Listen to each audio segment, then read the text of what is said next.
The future is here. When I was 11, Mark Zuckerberg bought Facebook.com and changed the internet, changed the world forever. Now sure, Facebook lets you connect with friends, old forgotten acquaintances, even strangers. But more than that, Facebook started the push towards personal information sharing. And my entire generation grew up in a world where information was more freely available than it had ever been. About current events, expert level topics, even about us. Now I remember sitting next to my mom on the couch, and I got to see what she was like as a kid through her photo albums.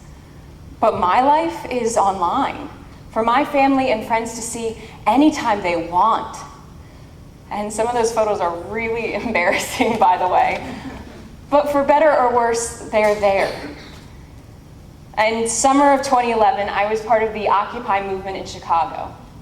I would have loved to have been right there on Wall Street, but I was broke and lived in Chicago, so there I was. Now, the big criticisms that we had was that we had no clear focus. We lacked strong leadership, and we didn't have any objective that anyone could point to. Well, we got organized.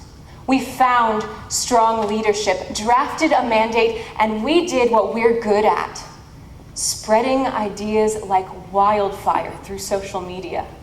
We rallied an entire generation and moved them to action.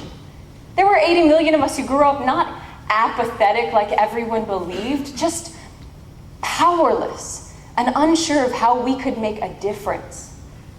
Now, it started with asking for more open information and greater access to it. With Facebook as a constant companion growing up, absolute privacy control just wasn't in our genetic makeup. I can see some of you cringing at that thought, but the side effects for those of us here in the real estate industry was a huge boost to what big data systems could offer us. From there, Government 2.0. It was about simplifying laws and peeling back hundreds of years of outdated bureaucracy to create a more adaptable and sustainable system of government that reflected a 21st century society. The traditional American dream is that anyone can rise above their station, get rich, and be happy. But how do they show that happiness and wealth? By owning and accumulating as much stuff as they can before they die. Owning and accumulating as much stuff as you can? How is that working out for everyone today? How many more stories? Yes. How many more stories like my brother's do we need to hear? My brother was straight out of high school, enlisted to defend his country's freedoms, and less than a year in the service, he lost his leg in the Syrian water riots. Fighting over access to fresh water? And how many people think that these resource wars that we're seeing are just going to go away?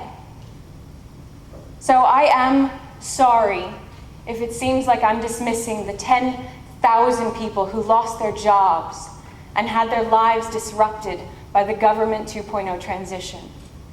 But the long-term benefits of a sustainable future is worth some short-term hardships in my eyes. And continuing down a path of mass consumption and waste just isn't an option. So that's why in my generation, and not just in my generation, mind you, we are seeing the American dream reborn. The old American dream, one way to get out of a bad neighborhood was to move to a better one. And moving up in the world, as they'd say. But we're doing it differently now. The new American dream doesn't base happiness on a wealth of goods, but on a wealth of experience and access at a sustainable price. Access over ownership. Community over consumption. A new American dream. Imagine that. The future is here.